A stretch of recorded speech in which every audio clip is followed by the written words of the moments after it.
So Ben Nichols is on the podcast today. He is the owner of Bine Brewing Company, right there in downtown Palm Harbor, right at the Pinellas Trail. You've probably seen it. You probably biked by it, walked by it, driven by it. Welcome to the show. Thanks, man. Thanks for having me. Yeah, I'm excited to chat with you. I've been a big fan of Bine for quite some time, probably since you guys opened. But let's start there, like when you opened and just kind of walk me through that process of like starting a brewery. Started an idea, I think like 2015 was Okay. when, we thought of the idea and the concept. It was actually me and one of my best friends, childhood friend. He was in hospitality forever, and I always wanted to get into something like that. I was can't even call myself like a home brewer really, because I wasn't really any good at making beer. So But you never had made beer before? I did, but You never did, but commercially. okay. You know what I Yeah, mean? And yeah. the beers that I did make at home, Weren't that good. no, they weren't very good. But so I came up with the idea. Him and I realized quickly that we needed to get a team around us that knew like distribution and Okay. brewing commercially and stuff like that. So I was pretty much a real estate guy. Vincent was doing the tap room and like office stuff, and then we hired a couple other guys to help us get it going. Um, I think I bought the building in 2015.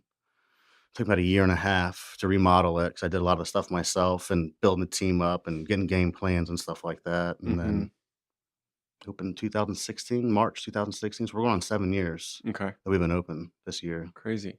It's crazy. So like, why did you wanna open a brewery? With That no experience? Yeah, that was the cool thing, Joey Yeah. Redner, he sold Cigar City for, $500 million or whatever it was. So it's Yeah. like that thing everybody thought that they could open a brewery and get rich quick. Yeah. Not the case. It's a lot of work. A lot of work. There is no get rich quick thing, I don't right? think there really is a get rich No. quick, no. But yeah, just started it with a team and just kind of gone from there, you know. Yeah. Yeah.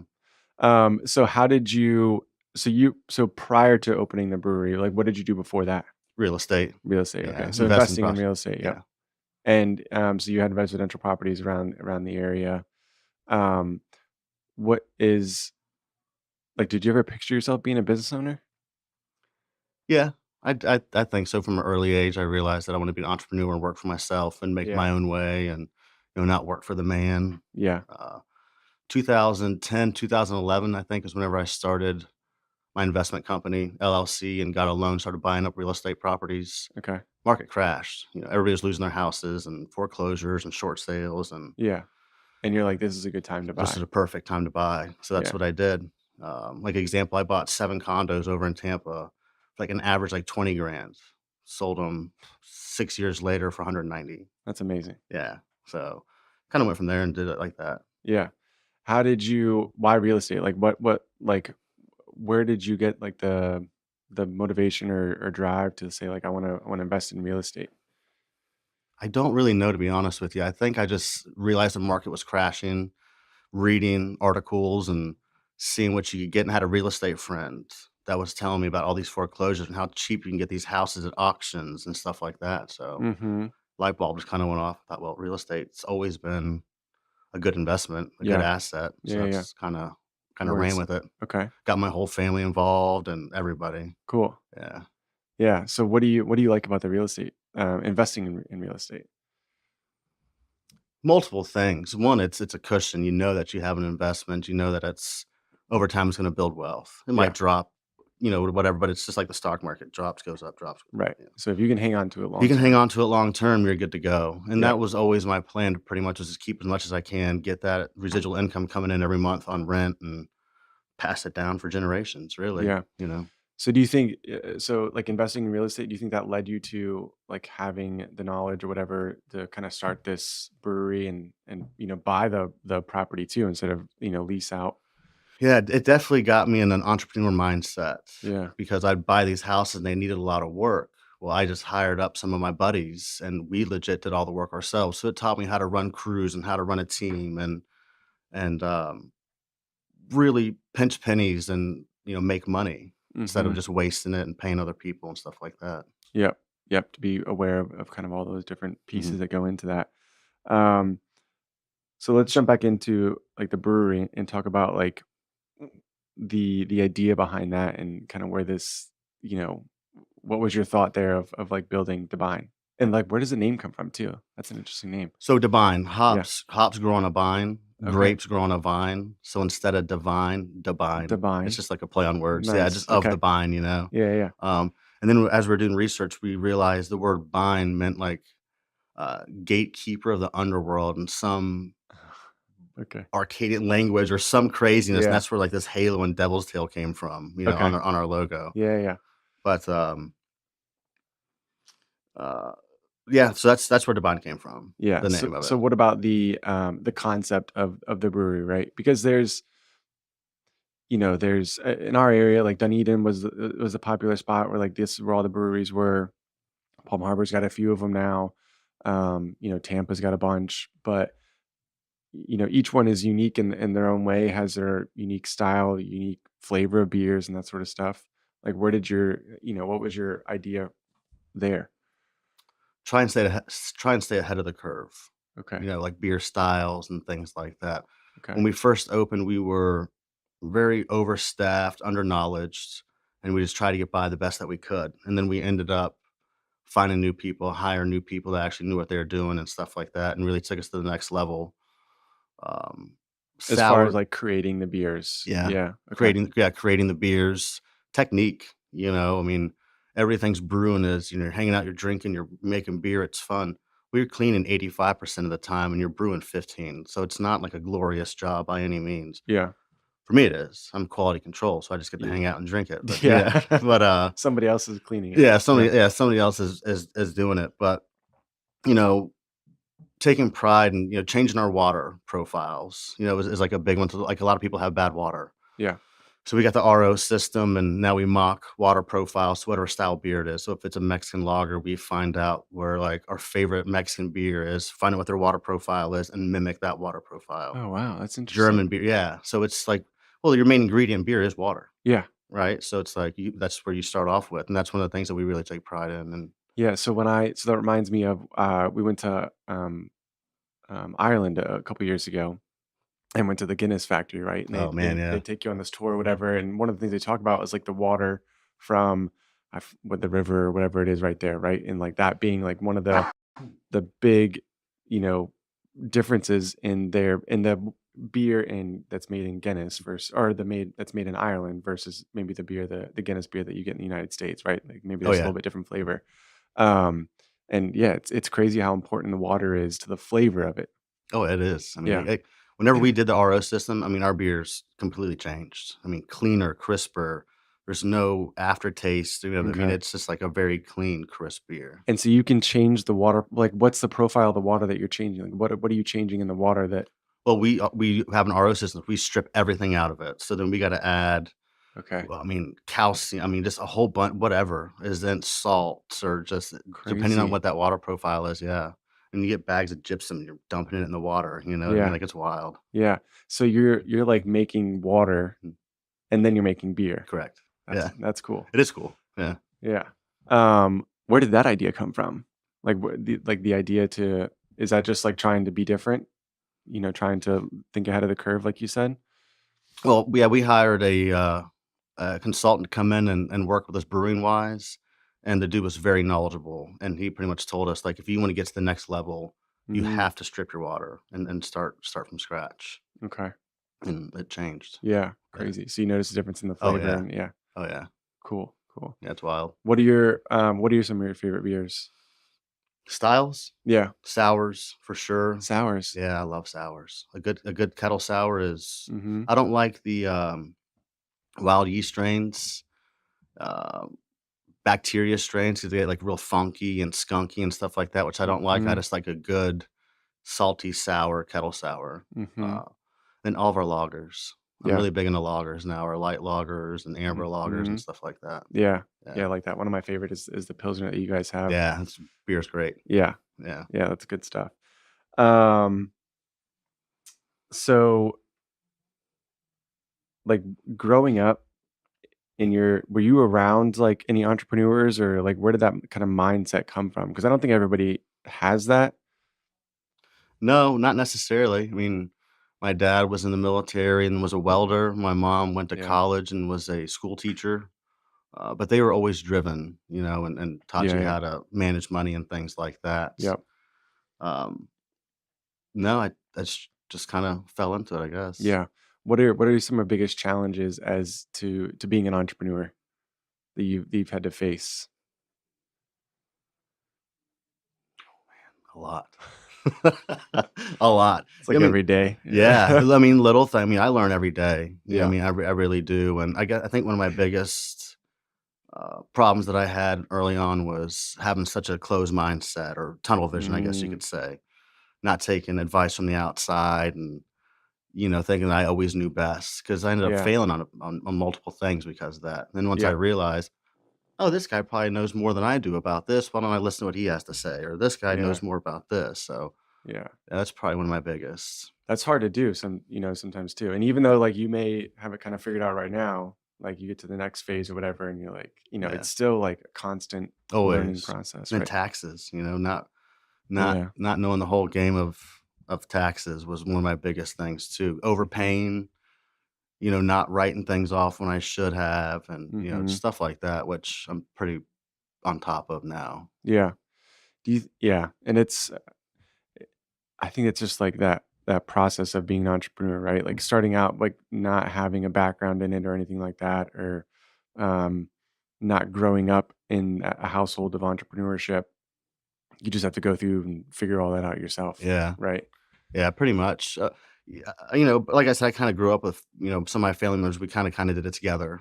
My Hmm. brother, he went to medical school and then realized that he didn't necessarily want to do that, and he opened up a Verizon store up in Portage, Wisconsin. Okay. You know, my mom and I pretty much started doing the real estate thing at the same exact time, which they had more money than I did, so they obviously made money faster than me. Hmm. But we Hmm. all kind of fell into it right around the same time. I feel like, Okay. yeah. Cool. So So yeah, it was cool. yeah, that's awesome. So yeah, it is fun to like have the family involved, Yeah. and you're kind of sharing insights and like, oh, I learned this, I didn't learn that, or I failed at this, that sort of Yeah. thing. Yeah, very cool. Um, so what do you like? I'll share like my perspective on the Bine, but I want to hear like what you think. Each like I said before, like each brewery is different. You know, um, one of the things I like about the Bine, like when I first started going to breweries, they were we had some friends that lived up in North Carolina and up in the mountains in like Asheville area, and so like it was it was just like basic like warehouse, stripped down. They built a bar in this warehouse, concrete floors or whatever, and they're brewing beer in the back and that sort of stuff. So very simple, but just good beer, just good conversations, good people, that sort of stuff. So that's what I like about your place too, because it reminds me of that, where it's like you have the concrete floors and concrete bar and all that kind of stuff. And then obviously you can see into the to the back room where you guys are making beer and that sort of stuff. But what do you and obviously the good beer, right? Like you got to make good beer or Yeah. people aren't coming back. Um, but from your perspective, like, what do you think separates you from other brewers in the area?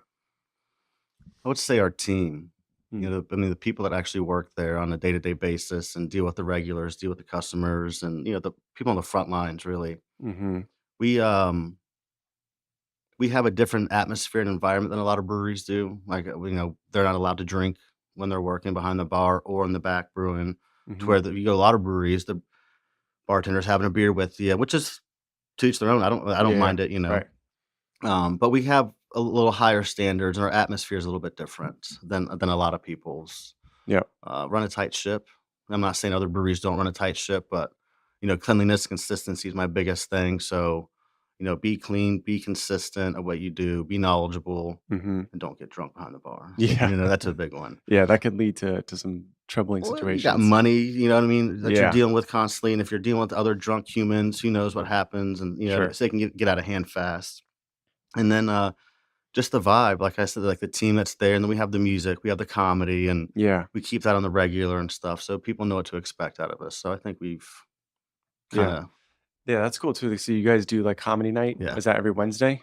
Yeah, every Wednesday and then the second Saturday of every month, and Okay. I mean, it's legit. Yeah. Yeah, it's fun. You can't just walk in off the street and say, "Hey, I wanna get up on stage," you Okay, know? okay, You have to sign up through Matt Fernandez, who's one of the, big up and coming comics in Florida, and okay. he kinda picks and chooses who's allowed to go on and stuff like that, so Yeah, it is cool. that's cool. Where did that idea come from?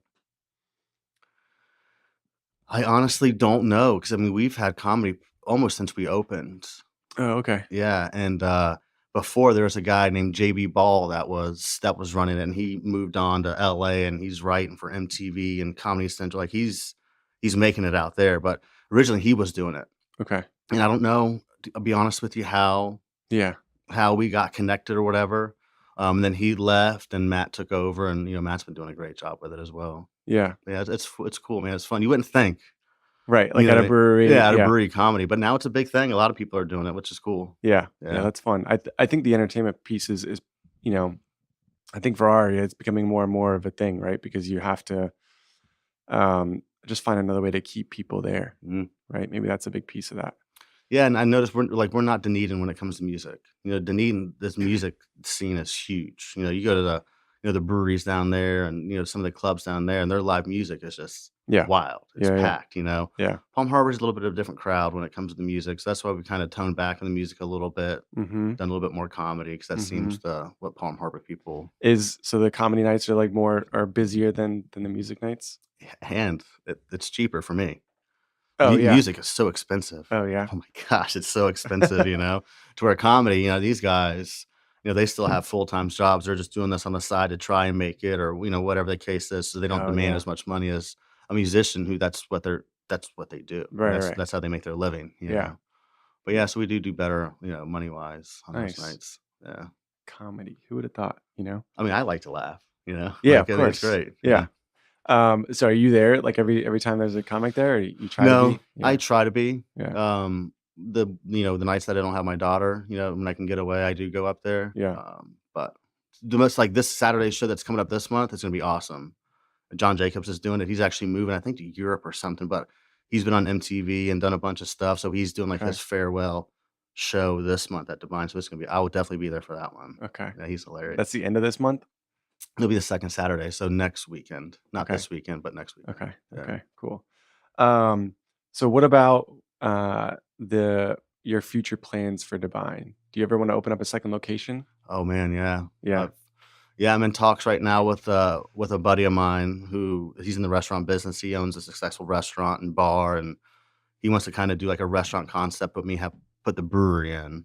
Oh, So cool. we're working on that, and I've wanted to buy some other spots because in the state of Florida, you can open up 6 more breweries under your one license. You don't have to Okay. keep on applying for different licenses, which is a lot And of it, saves a lot of money I and was gonna time. say, yeah, money wise, right? Yeah. Yeah. Okay.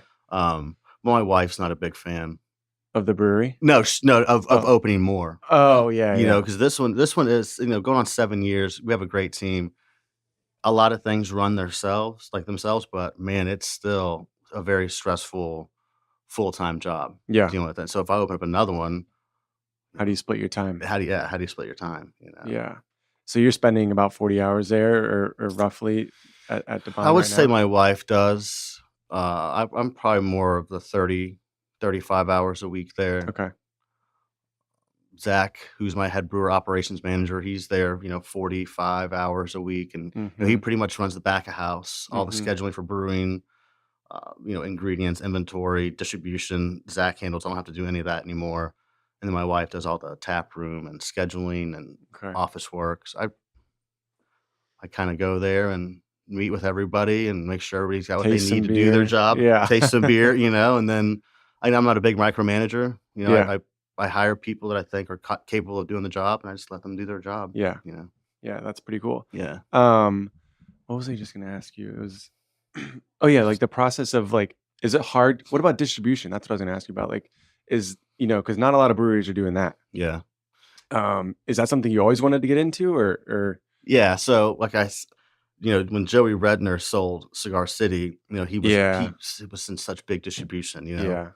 It's in like every That's how you get Publix and all that. Oh, he was Yeah. crazy. I mean, that dude, he blew craft beer out of the water in Yeah. Florida, but, that's you gotta get your case numbers up, you have to get your barrelage up if you wanna, sell it eventually, make money and all that kinda stuff, so I planned for distribution. Okay. That was, like, my main focus. I hired a guy that was a head of a distribution company in Central Florida. I hired him onto the Divine team to, get the distribution going for us, stuff like that. But it is so cutthroat in Yeah. distribution. Yeah, I mean, you have these bigger breweries that pay the distributor, incentives to sell their beer. So a guy Uh, like me, I get pushed to the back burner all the time. So yeah. it's a constant fight. It's a constant, you're fighting for tap handles, you're fighting for shelf space. Yeah.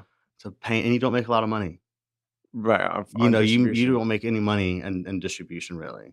But All you your make money's in the it tap in room. okay. But you make money in distribution, like, when it comes to, like, volume-wise, like, if you're able to get it out there to a larger population, right?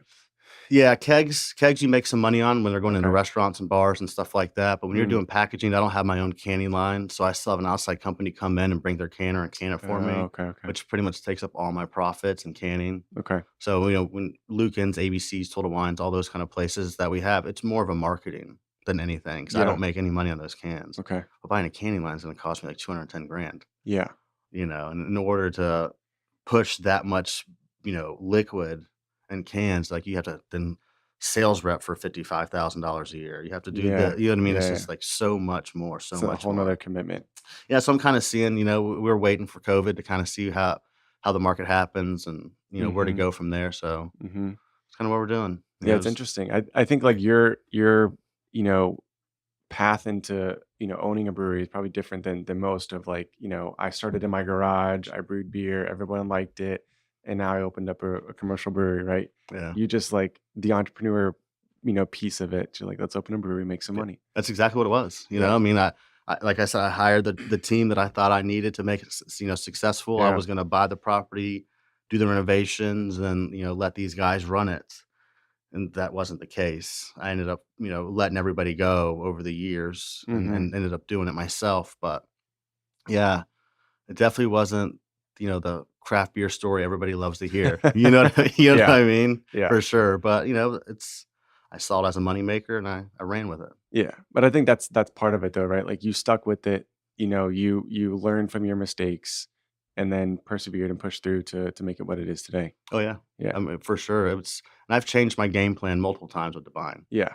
It's like, this year this is working, following year that's not working anymore. You know Yeah. what I mean? So you definitely have to be able to swallow your pride, admit what was working is no longer working, and change it and, figure it out. Mhm. For Yeah, sure. I love that. That's Yeah. that's a big part of being successful, I Yeah. think. Yeah. Oh, for sure. Yeah. Yeah. So cool. So you grew up in Florida, as we were talking about before. How long have you been, like, in the Palm Harbor, Dunedin area? I was born in Eastern Kentucky and moved to Ocala Oh, when I okay. was young. Okay.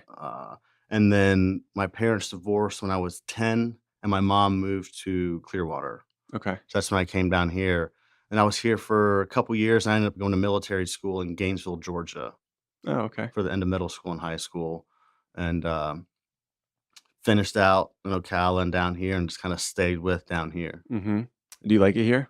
Do you see yourself, like, moving, elsewhere? Yeah. Yeah, I definitely see myself moving elsewhere. No, we know we're looking for property right now in like, Eastern Tennessee and stuff like Oh, that. Cause I okay, want to okay. buy the dirt now and eventually build on and retire, but Yeah, I love it's that. getting too crowded down here. Yeah. It's wild. It's hard. Yeah, it's hard, right? And my wife and I have those same conversations where it's like, it's cool because there's so much to do. Yeah. The different breweries and, the downtown areas and that sort of stuff, the beaches obviously and the water and the parks. But it is nice to have space and land and, all that kind of stuff That's too. more my pace of life. Yeah. Having, several acres and a nice little house on it and, Mm-hmm. have land produce, do whatever you want. That's kind of what I Mm-hmm. want. Mm-hmm. But I can't do anything for the next 10 years at least until my daughter's, Yeah. grown up and moved out, Right. That's a So, big piece of it too. yeah. Um, so what do you when you're not at the brewery, what do you like doing? I golf a lot, I fish a lot. I like cooking and, stuff like that. But mostly golf, fishing. I Nice. I do a like lot it. of that. Yeah. Pickleball. I started getting into pickleball, Oh, which is yeah. really fun. Where do you play pickleball at? Dunedin Community Center. Okay. Yep. Yeah, that's a lot of fun. Yep. But that's pretty much it. Yeah, I have Pretty boring life. I like I it. don't do Well, too much. I mean, I think a lot of people would say golfing and fishing is not boring. No, it's not, but I mean, it's just something I can go out and do, you Yeah. know what I mean, relax, and Mhm. yeah, I really enjoy that. Yeah. What kind of fishing do you like doing? I like bass fishing the most. Oh, really? I do. I grew up on bass Okay. fishing, so I do like bass fishing the most. Okay. But I love freshwater. I mean, saltwater Yeah. and shore fishing. Inshore. Yeah. Yeah. Yeah, I like, snook and reds and Yeah. stuff like that. But I like going to these random ponds Yeah. that are close to the intercoastal that are landlocked. Oh, yeah. There's huge snook and tarpon and all these, and all you gotta do is just drive your truck up to it, throw it in there, and you Yeah. catch these monster fish that people have no clue that they're Yeah. there. And it's probably a lot easier to catch them there than it is It out in is. the intercoastal. Yeah, it Yeah. is. So it's fun. Me and my daughter can do that. We'll jump in the truck and just That's go cool. fish random ponds and Yeah. stuff like that. I used to rent a condo in East Lake Woodlands, and same thing. I would go in there and just walk around and Yeah. fish those ponds. Oh yeah. Yeah. I got a pond in my backyard, which is great with nice bass in it too. So I can Nice. just walk right out my back porch. Isn't that great? Oh, it's great. I love it. It's Florida, man. I mean, there's fish everywhere. Hell yeah. I love it.